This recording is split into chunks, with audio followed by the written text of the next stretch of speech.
Itong bahay binibenta na ng may-ari. Malawak to. Ayan.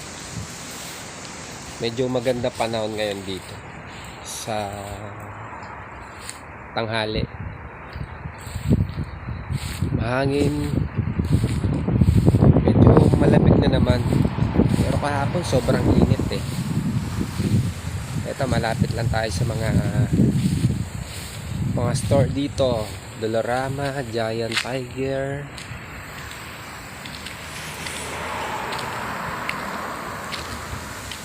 Ito yung ganda rito, makulimlim kasi mayroong magandang malaking kahoy dito sa harapan ng bahay.